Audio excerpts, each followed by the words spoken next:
naik terus sampai di titik 120 kilo. Wah. Halo teman-teman semua, balik lagi sama gua Aldo Wijaya, si mantan obesitas 120 kilo.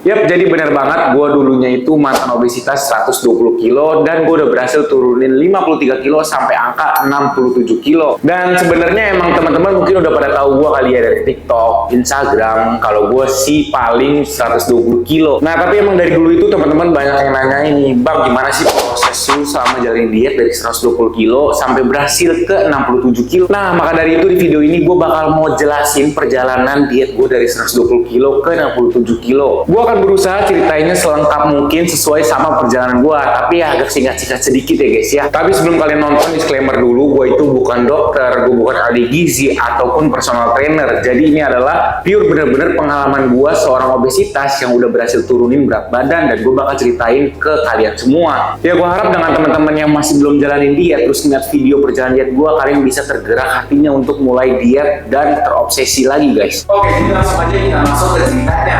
Dari TK, SD, SMP, SMA, gue bakalan jadi orang yang kurus, gue tuh selalu jadi orang yang gendut setiap masanya. Dan gue punya satu cerita unik tapi sedih juga sih sebenarnya. Jadi pas di waktu itu, gue main ke rumah oma gue nih waktu SD, dan oma gue itu di daerah Magal Besar.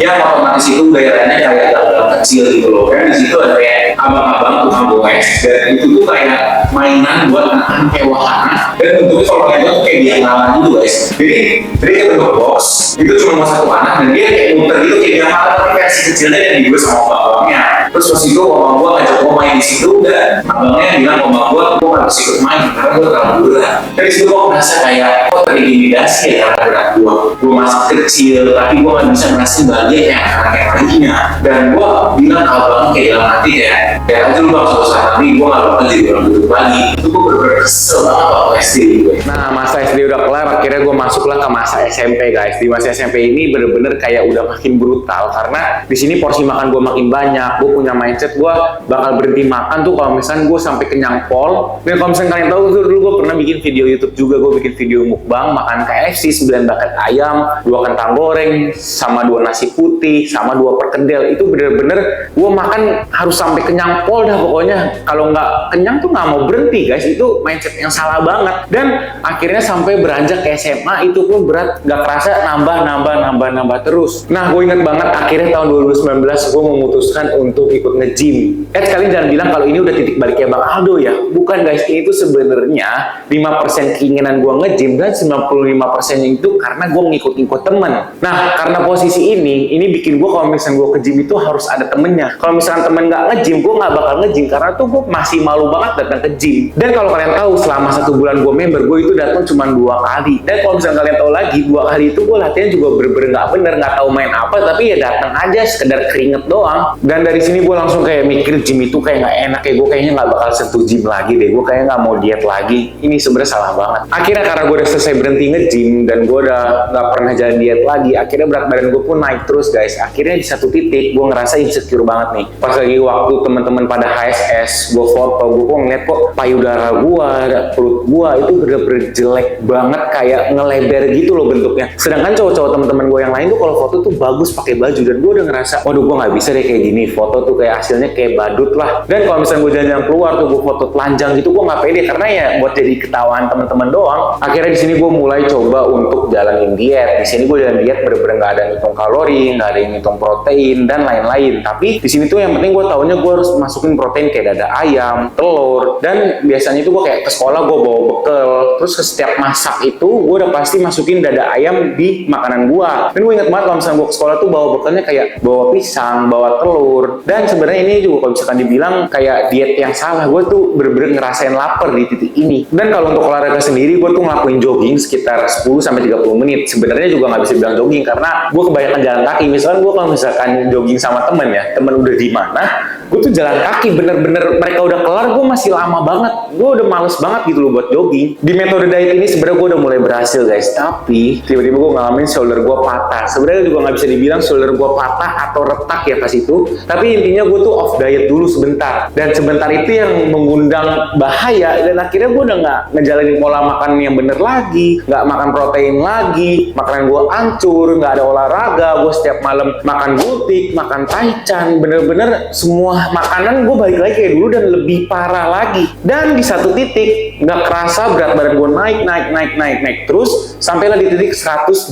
kilo. Wah, di situ tuh gue setiap hari, setiap malamnya kalau gue bisa jujur, gue tuh ngerasain kepala gue pusing, leher gue pegel, kolesterol gue naik, darah tinggi, semua penyakit tuh bener-bener gue rasain. Dan ada di satu titik gue ngeliat kaca dan gue ngomong ke diri gue sendiri, lu itu jelek, lu itu gendut, lu harus berubah sekarang, stop, jangan jadi badut-badut orang-orang.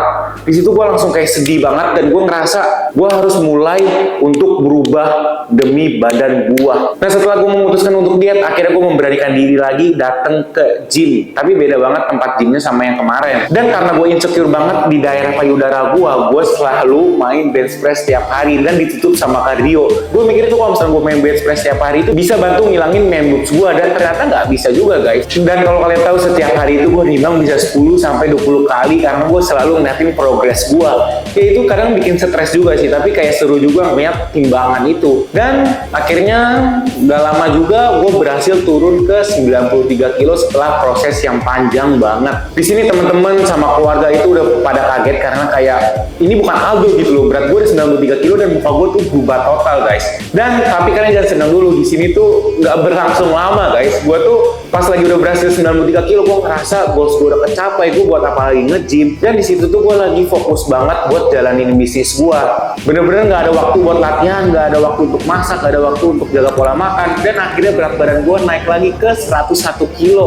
Akhirnya di sini gue udah mulai takut lagi, gue takutnya balik ke masa gue 120 kilo. Dan gue memutuskan untuk mulai datang ke gym lagi. Dan di sini gue banyak nonton YouTube cara untuk diet, terus variasi-variasi gerakan saat di gym. Dan juga ini sebenarnya kalau misalnya gue bisa bilang ini proses terkeras gue, dan ini bikin gue berhasil juga guys, karena gue tuh latihan itu bisa sampai 2 jaman dan gue belum lagi tutup sama kardio. Jadi total itu gue latihan di gym itu 2 jam sampai 3 jam. Terus kalau kalian tahu di gym gue itu kan 24 jam ya, dan kalau kalian tahu gue itu sampai rela-relain datang ke gym itu jam 2 pagi, jam 1 pagi, kalau misalkan siang sampai sorenya itu gue pergi keluar. Gue kayak ini bener-bener keras banget deh perjuangan gue. Nah, di proses ini sebenarnya gue udah mulai ngitung protein doang guys. Gue ngitung 2 kali berat badan gue, selalu cukupin protein harian gue, tapi gue sama sekali nggak ngitung kalori harian gue. Tapi di sini hitungannya diet gue masih belum terlalu ketat karena gue 2 kali makan makanan rumah atau gue yang gue masak sendiri. 1 kali sampai 2 kali gue juga masih makan makanan di luar. Dan singkat cerita, ini sebenarnya kalau misalnya gue ceritain perjalanan panjang itu kayak susah banget gitu guys diungkapin sekeras apa. Kalian kalau melihat mungkin kayak cepet banget sih bang gini-gini, tapi itu bener-bener lama guys.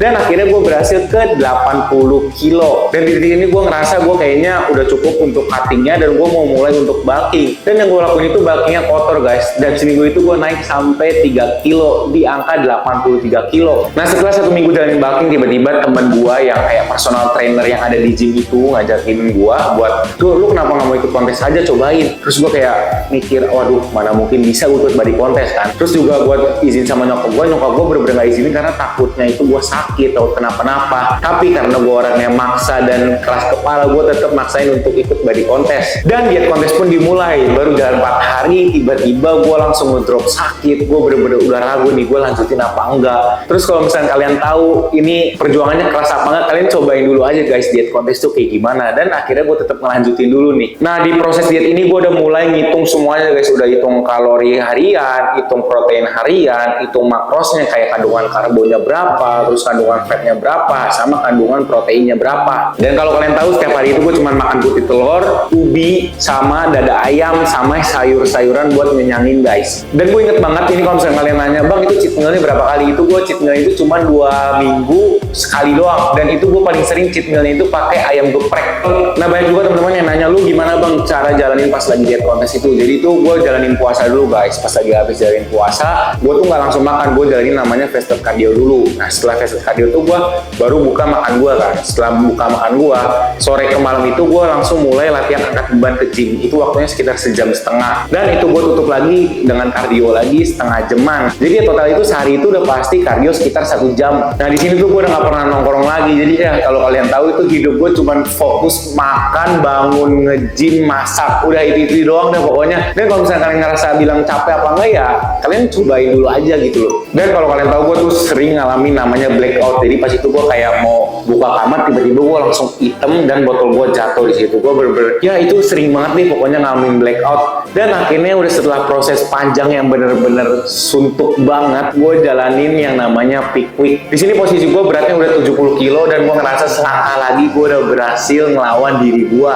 Dan di posisi ini berat badan gue udah 70 kilo, gue udah bener-bener bangga sama berat badan gue karena gue udah berhasil turunin 50 kilo guys. Dan ditambah body fat gue udah 7%. Kalian bisa bayangin nggak? Dulunya itu kan mungkin gue 40%an bisa turun ke 7%. Tapi ya gue harus ngejalanin masa peak week ini dulu baru gue bisa seneng. Dan ini menurut gue paling susah di masa peak week ini karena gue udah mulai cut sodium, terus habis itu cut air sama low karbo. Dan pas lagi masa peak week ini kan sebenarnya kayak air-air udah mulai rontok istilahnya di badan. Dan gue ada satu titik gue ngerasa kayak gue ngeliat SSK gue bener-bener insecure guys. Di posisi ini gue kayak ngerasa gue nyesel banget pernah 120 kilo. Gue lihat kaca, gue bilang kayak badan gue yang harusnya bisa bagus kok nggak kelihatan estetik karena bentuk shape perut gue tuh yang harusnya bisa V atau apa tapi nggak bisa karena kulit gue terlalu tebel di bagian depan.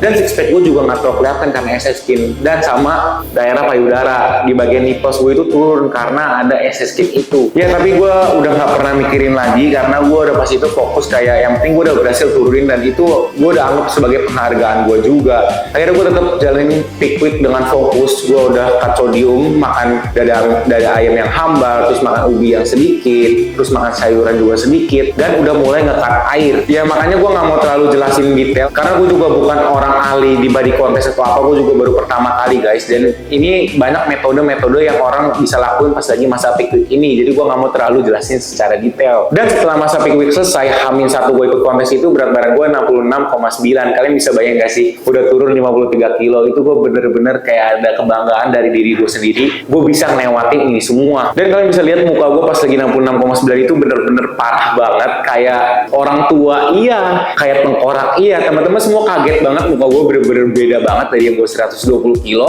Dan tapi yang gue paling seneng itu gue udah bisa munculin urat guys. Karena setiap ada urat pas gue nge-gym dulu itu gue kayak ngerasa seneng.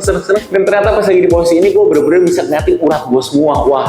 Singkat cerita, akhirnya gue bisa berhasil naik ke atas panggung dan gue bisa melawan diri gue sendiri. Ya emang bener, tujuan gue itu gue gak mau ngelawan orang di atas panggung karena gue juga baru pertama kali dan gue gak bakal berharap untuk podium. Tapi gue berharapnya itu gue bisa ngelawan diri gue yang 120 kilo.